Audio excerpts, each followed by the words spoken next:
fighter boy. In a Bondi Vet first, Dr. Audrey and Dr. Andrew joined forces to save a newborn kitten with a horrific deformity. Can they find a solution for his adoring owner? I am scared. Come on, it's not going to be too bad. Scott's reluctant patient could be in big trouble. As soon as I look down the scope, there's something very dangerous and very nasty down there. I couldn't ever imagine life without her. They can't stay in here. It's busy and they're scaring people. And time's up for these three troublemakers. This looks hard because it is hard. Nick, can you give me a hand, mate? You make my world a better place. Come on, there's your girl. I can depend on you.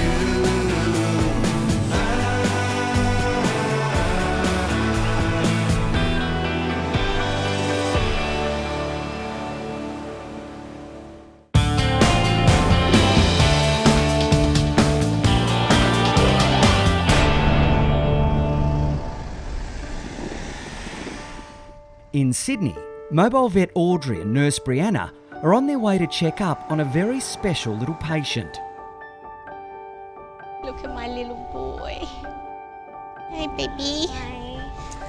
You look very bright. 2 weeks ago, cat lover Zarima rescued a 4-week-old kitten after he was found by the side of the road with a shocking deformity. We'll go check you out. Do you want to come into the van and I'll have a good look at him in there? I don't know if Mum had left him behind or someone would have just, unfortunately, maybe just dumped him because he did have a really big swelling on the left side of his stomach, and the swelling was actually almost as big as him.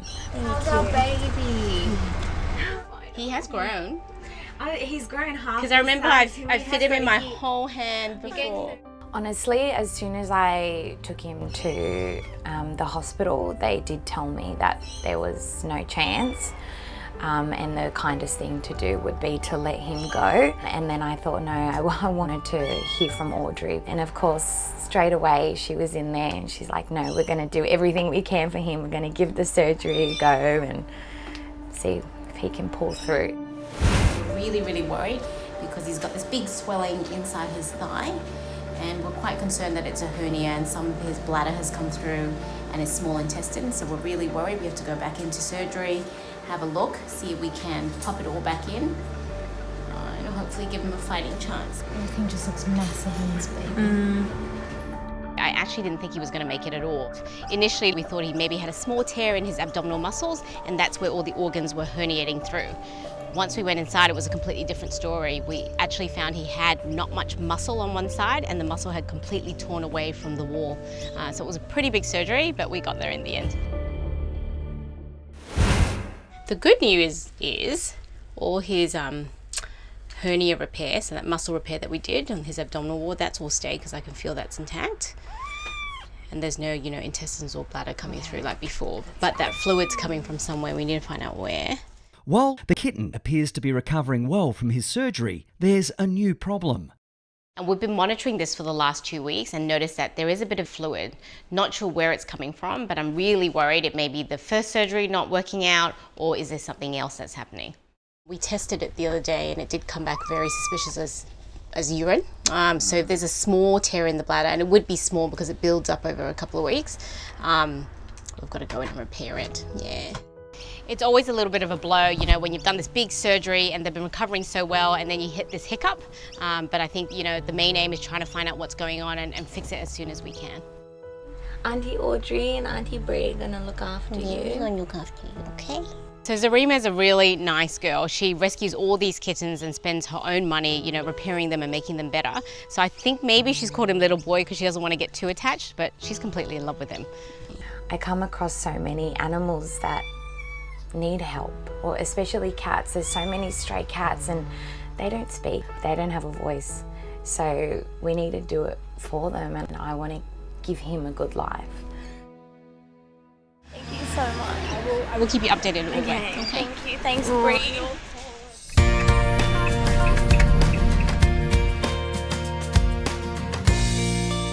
Give me a break. brave boy. Last one was very brave. You're dying to come out, don't you? At Audrey's partner practice in Sydney, little boy's feeling a bit unsure about the next stage of his treatment. Oh no. You don't want to come out. I was feeling nervous and a little bit emotional before because, you know, just seeing how much Mum loves him and, you know, how much he's been through and him being so little. But now I think I'm on that role of let's find out what's going on, let's get him better. So we're just going to do some plain x-rays first. I just want to see how everything's sitting in the abdomen since the last big surgery.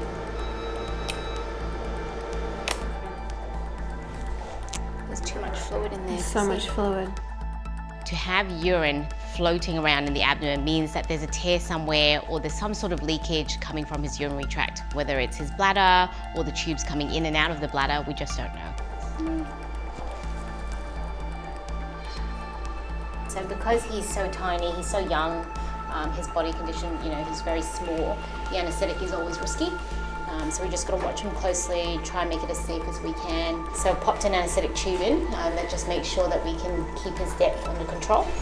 And then once I'm happy with how he's going, I'm actually going to catheterize his penis into his bladder and start injecting some dye to have a look. It's like threading a needle but harder because they've got this little bend, so you've got to maneuver it really gently, and then obviously everything's minuscule size. So what I want to see is that dye filling up the bladder wall and just see if it's leaking out from anywhere. I hope that there's an obvious tear in the bladder and we can go in and repair it. That's flowing, it's flowing, it's flowing. X-rays. Let's turn him on his back and rotate him to get more dye.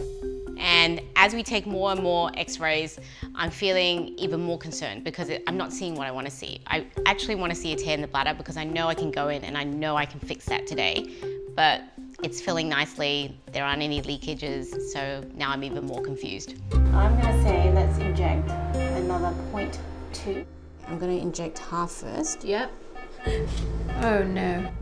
So I look up in the monitor and I can see his heart's dropping and it's dropping really low and I go into panic mode. We need to stop everything we're doing. Now I'm just giving her atropine to try and get his heart rate up again. Oh, baby. Going up. It's going up. Yeah, the heart rate's going up slowly. Just keep the oxygen on though.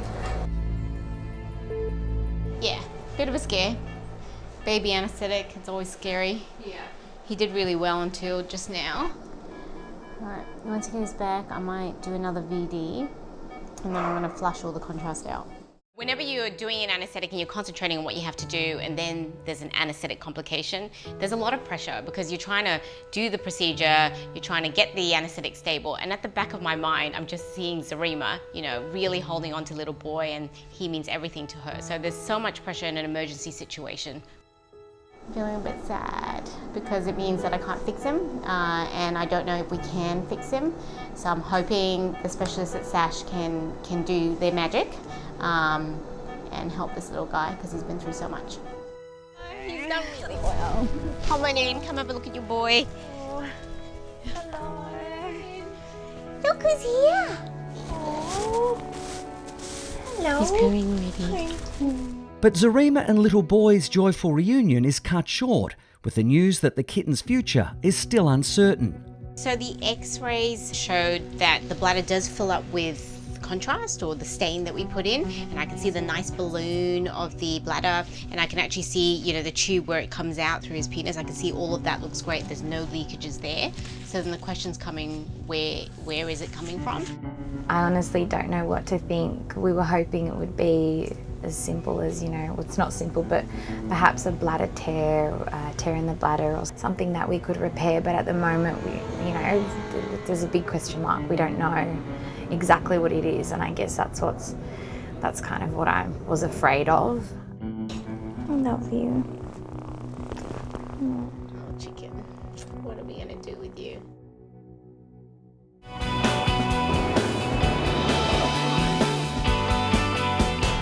Hi, Zarema.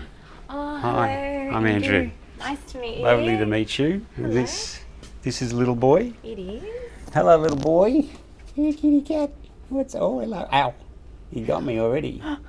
Zarema and little boy have now arrived at SASH for a consult with specialist surgeon Andrew Marchevsky. He's quite bright, and in a way, if a cat's got all this urine in his tummy, he really should be much sicker. I guess the possibility is because it's been there for literally half his life. Maybe he's just thinking, well, that's my life. Oh, hello. Oh. Yeah, and that's my life, and okay, and they get on. So he might have adapted to it. An ultrasound is a really easy way to have a look inside. Don't need to anaesthetise him, don't need to sedate him, and if we see some fluid, we can get a sample. I'm definitely happy that he's in your care. Great. And he's in everyone's care. Yeah. And I think he can feel that too, because he won't stop purring and playing, and I think he likes all of you because he knows that you're going to help him. I don't think you'll get it anywhere near the nurses because I'm going to carry you around because I can put you in my pocket. Yeah, that's true. Yeah. Thank you. Talk to you soon. Thank you, Andrew. Cheers. Bye-bye. Bye-bye. Come on, little boy. Where are you going? We'll get you sorted. I guess what we're trying to find out with little boy is, has he still got fluid in his tummy? And if he has, what that fluid is. Because if it's urine, he's in a heap of trouble. You can't imagine anyone living life having fluid constantly building up in their abdomen all over. So I am scared. There's some urine in it. A little bit of urine, yeah. Oh, little boy. Alright. A real wiggle puss. Do you think that's an amount you'd be able to sample? But as little boy's ultrasound gets underway, the results are not what anyone was expecting. So have you seen anything with the left kidney that looks concerning? No. I'm looking at this ultrasound, and the first thing that strikes me is there's not a huge amount of fluid in there. I don't think there's much going on, and the bits that I can see of his kidneys, they look okay, so it's really kind of exciting. I think really from my point of view, it's just there's no fluid there, which considering what it was a few days ago is great. So given what we're seeing on the ultrasound, he might actually be okay, and I don't think he's going to need surgery. Hello. How are you going? Come on inside and we'll have a chat. Hi. So first and foremost, the ultrasound showed there is no fluid in there. Any more? None. It's gone. It's gone. It's gone? It's gone. Gone. Really? Yeah, All no. gone? Yeah, it's all gone. He'd had a major trauma and it had been there a while and was just all irritated and the fluid was building up. And now with the tincture of time and TLC, it's gone. It's I can't great. believe The best it. news, isn't it? Yeah. I honestly, I cannot believe it because so many times I've been told, it's time to say goodbye. Oh. Everything's gonna be okay, okay?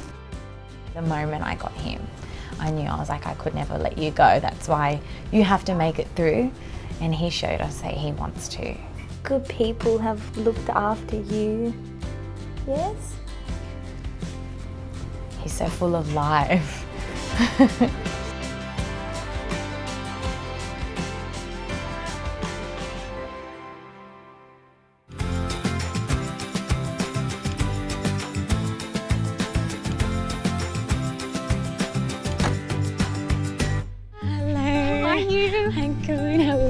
Oh gosh, such good news. I can't wait to see you. 3 days later, and Audrey is checking up on her miracle patient. Do you know all the heartbreak you've been causing everybody? So little boy looks completely happy and normal today. He's running around. You wouldn't even know all the trauma that he's been through. And your hair's growing back. Your hair's growing back. Look at that. Gosh, his belly is back to normal. Hey, our little fighter boy. He's been eating and drinking well, going to the toilet okay? Yes, when he drinks, he puts his paws on top, and leaps, and then drinks it in the bowl because it's just the size of him. I just can't believe how lucky you are. Yeah. We can't believe it. A miracle boy. I'm gonna leave him with you. Yeah. Come here, baby. Enjoy the rest of his week until I see you next time. Oh my gosh, look at him. All right, bye-bye, cheeky face. Bye, all right, here's Zarema. Audrey. I think little boy is the luckiest cat that ever lived. He's got Zarema who loves him to death, would do anything to help him, get through this. And I think it's because of all her love and tender loving care that he's actually pulled through. And I think he's come to the right place. I feel like it was all just a big blur, you know, when things happen so quickly and you just lose track of things. And I just think all the tears and all the pain and the sleepless nights, I'm like, did that actually happen? Because he's presenting like completely fine now. It's like, you know, it's unbelievable.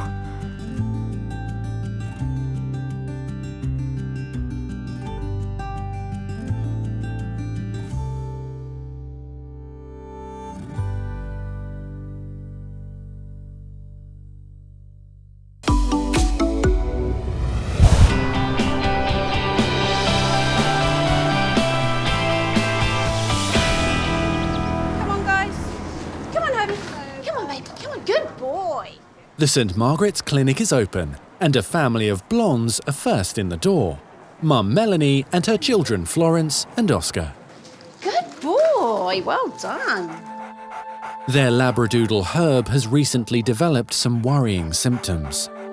Herb is shaking his head, rubbing his head in the dirt, and he's generally not been himself. Herb, look, Florence has made you a card. What's it say? Dear Herbie, I hope you get well soon. From Florence, kiss, kiss, kiss. Well, Florence and Oscar are worried about you, baby. Herb is absolutely part of the family. We couldn't be without him. If anyone asks us who's in the family, we mention Herb first, probably. He comes first in everything. Needing lots of hugs. Hello, team. How you going? Hi, Herb. You guys like looking at my kids, eh? Like blonde people everywhere, including the dog. Hello, mates. Herb's had a few problems over the years, which means that he's a little less keen on visiting the vet practice compared to when he was a puppy. And today is one of those days. Come on, it's not going to be too bad. Come on. Good lad. Come on then, let's go. Come on, big guy. Come on, it's not going to be too bad. Good boy. Good boy. Well done. Good lad. There we go. There you go. We never want to find anything serious when it comes to a family pet, and that dog is very well loved. So I'm really hoping that we won't find anything too serious today. Good boy, Herb. Good boy, good boy, good boy, good boy, good boy, good boy. As soon as I look down the scope, there's something very dangerous and very nasty down there, and I'm quite worried about Herb. Oh dear. Oh, yes, it's understandably sore, mate, because he has got a nasty grass seed in there. It's really, really far down the canal. I must admit, I'm a little concerned about his eardrum based on where it is, because it is so far down his ear that it could be perforating or rupturing his eardrum.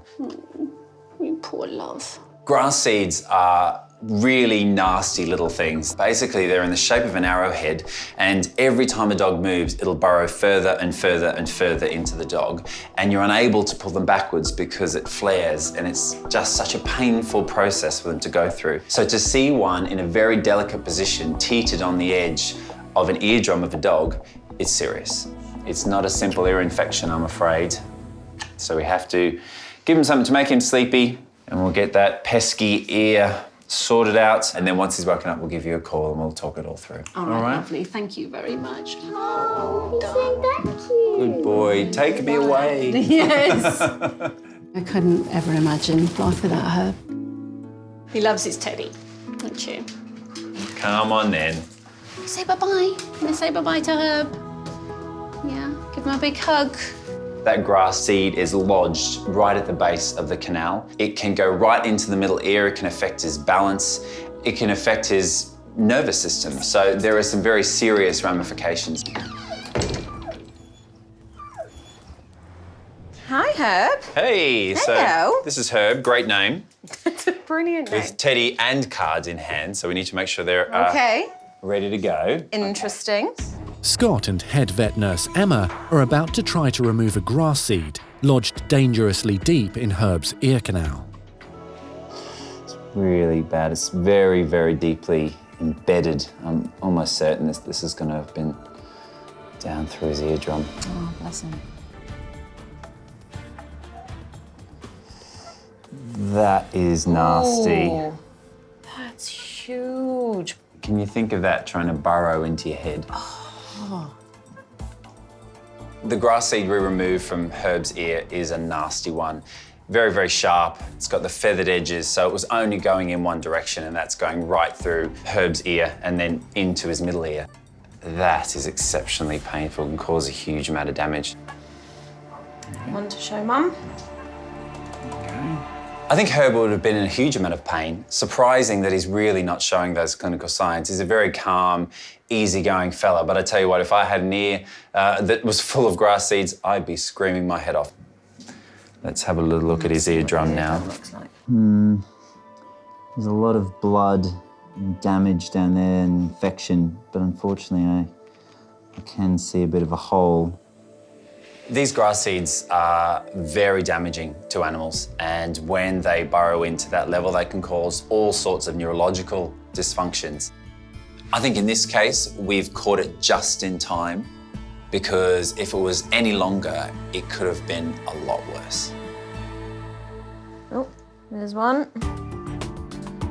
There he is. Oh, he was starting to work his way in. Scott and Emma are now searching for any other grass seeds that may be camouflaged in Herb's golden fur. Oh, there's another one. Oh, and here as well. Add it to the pile. Grass seeds aren't as simple as just a prickle in the foot. They can be a real disaster. They actually can harpoon any organ that they find on their way through a dog's body, and they'll only really stop when there's bone. They can cause real problems. They're so sharp and so spiky. Nasty little things, aren't they? We get to 9 in total. Poor old Herb, he was focusing on his sore ear, but in fact, all the while, he had feet absolutely riddled with grass seeds. Yeah, no wonder he wasn't himself, Oh, poor guy. no. Braver than I would have been. With all the grass seeds removed, Herb will spend the afternoon sleeping off the sedation. Aw, he's going to want his teddy to wake up with. Of course he is. I There you would. go, mate. The damage that we've found in Herb's eardrum is significant, but I do hope it'll heal up and eventually he can get back to his water-loving ways. Good lad. Later that day at St Margaret's, Joe's dog Kimber has taken over reception. Hello. Is this the new receptionist? Yeah. It's a special welcome for Melanie, Florence and Oscar. If only. Yeah, shame she's a rubbish typist. Absolutely rubbish, aren't you? They're all anxious to find out just what's happened to their Herb. When the kids left here, they were really anxious. They suddenly went into complete mode of, oh, we want to be with Herb, we want to be with Herb, will he be all right? What will they do to him? How's our Herb? He's been such a brave boy, but it's a very serious finding that the eardrum on that left side has been perforated, unfortunately. Oh, so he's got a gosh. hole in the eardrum. So where that grass seed, which is this nasty little thing, look at that, kids, look. Oh my gosh, that's huge. It's gross, isn't it? Oh. Yeah, I imagined a grass seed to be the size of a pinhead, but it was a lot bigger than I thought, and it was spiky on the end, so nasty. Oh. So thankfully it's out. We've flushed his ear canals, but the hole's a decent size. It might heal, it might not. If we get water down there, that can affect his balance, it can cause infections, it can even affect his neurological systems. I don't know how Herb will handle not swimming. He loves swimming in the sea. I mean, he loves the sea. But also what you guys have got to promise me is that you need to start looking between his toes after every walk. The reason being is that I found not 1, not 2, but 9 grass seeds between his toes. Oh my Lord. See all of them? Oh, it's horrible. It was pretty horrifying, really. Now guys, just so you know, he's just had an anaesthetic, so he might be a little bit woozy, look a little bit drunk, okay? Oh no. It's been on the wine. Drunk man. It doesn't get that from me, by the way. I know. It's not from It's me. very authentic. Yeah. Herb is pretty desperate to get home. We could see he wasn't keen on coming into the practice, but he's very keen to get out. Good boy, that's it. Show me the dog. Where's my Herb? Give me my animal. Yeah. Hey, baby. Who's this? Hello. Whoa, there we go. Herb's done so well, brave mite, and I think even though he's a bit wobbly, I think that he's going to be much happier at home, snuggling up with Melanie and the kids, and of course his cute little soft toy.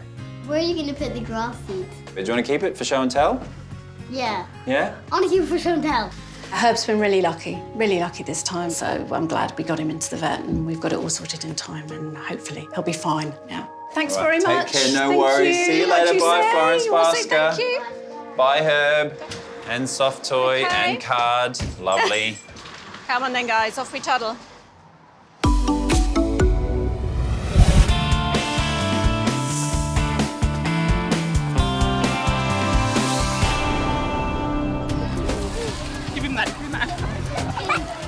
At the Australian Reptile Park, General Manager Tim Faulkner can sense trouble in the busy picnic ground. Here's our lunch. Quick, eat it anyway, otherwise he might come and get yours too.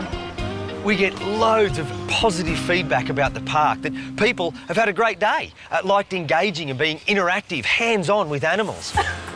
The problem is that lately, some of the emus have started getting a bit too inquisitive. Go away, go.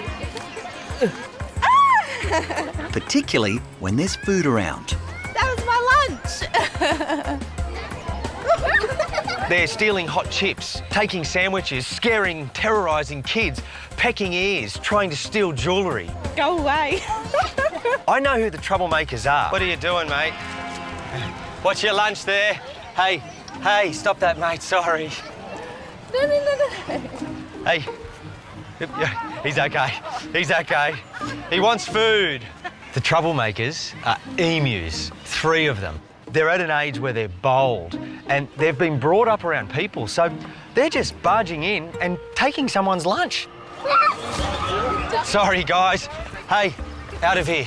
Sorry. The worrying thing is that when they get so close, they are scaring little kids. That can lead to someone reacting and then the emu reacting, and it could go one step further and the emu knocks a small child over. That's pretty serious and we don't want that to happen. I've got to move them out now. They can't stay in here. It's busy and they're scaring people. Oh, he's at it again. What are you doing, mate? You're terrorising people. You need to go away, please, up here. At the Australian Reptile Park, 3 young emus are rampaging through the picnic area. They're pecking at shiny jewellery, a ring or an earring, and lucky not to take the ear off with it. We really can't have them doing that. I just watched them take sandwich, chips, and they're just darting everywhere, scaring the little kids. Tim has to make an urgent phone call to his mate Jason at the Hunter Valley Zoo.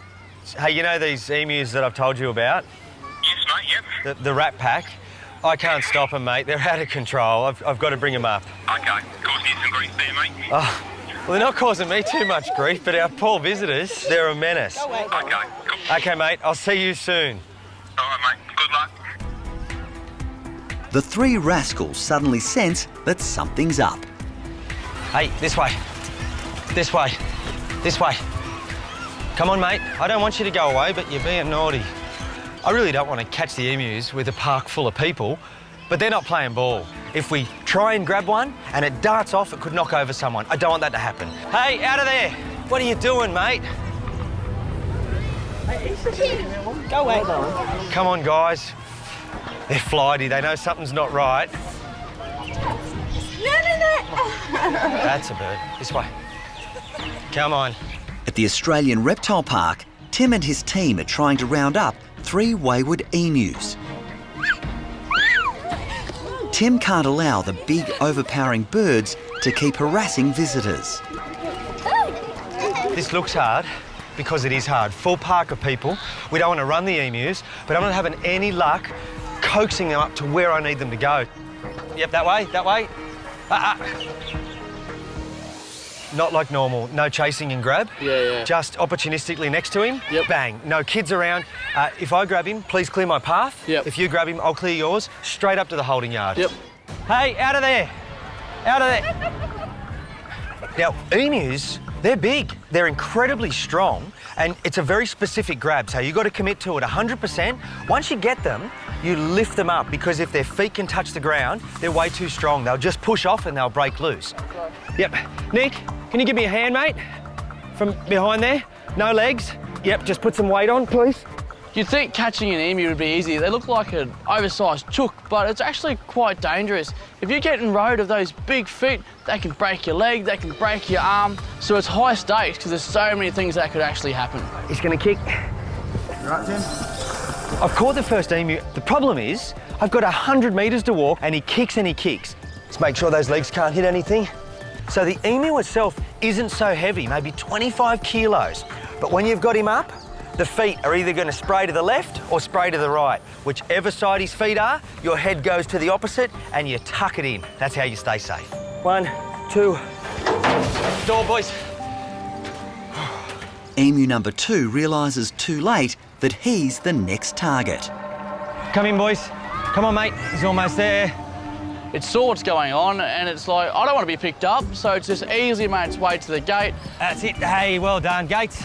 We just simply close the gates behind it, corral it up to the holding area, in the back of the truck. 2 down, 1 to go. But emu number 3 is ready for action. That's it, mate. Just put your arms out a little. Yep, in you come. The first 2 emus were easy, but this last one has seen his mates go and he's a bit flighty, which makes him harder to catch, but this is all about finding them a beautiful home in a big paddock where they can roam free and not terrorise people. OK, you come over this side, mate. Block him. Push in, push in, push in, push in. Push in. Grab it. Oh, got him. Where are the legs? You all right, Tim? Yeah, that's OK. OK. Let's go. Gate, please. So Kyle, come in behind me and just cuddle me, mate. Put your arms around the emu and pull him in tight. Legs coming on your wrist. People make the mistake of thinking, grab the legs and I'll stop them from moving. Worst thing you can possibly do because it gives the emu leverage and then he's going to be pushing back against me. I'll drop him. Good, good, good. Ready? Go for it. Go. Okay. Well done, mate. The rat pack's in the trailer. Job well done. It's on your leg, mate. I don't know who's better off, me or him. Not nice, and it was all warm. I want to get going straight away. It's time for them to go to their new home.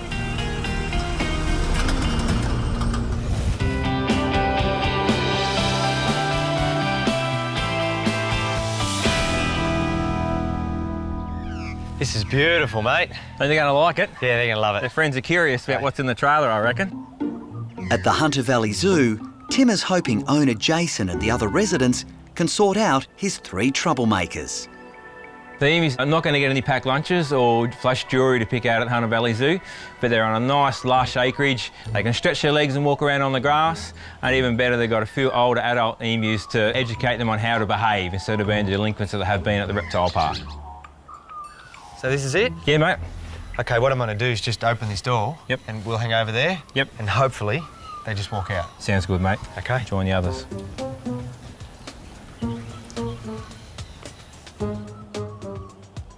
For a minute there, they just sat there in the trailer, and I'm thinking, please don't make me go in there. Oh no, here we go. He's going to lead the way. Well Good done, on you, mate. little mate. Well done. And then the first one walks out. 2, 3, and the other 2 follow. I'm relieved and happy that this is their new home. See you later, mate. Hope you're happy here in your new home. Ain't go giving Jace any trouble. I'll see you when I come back.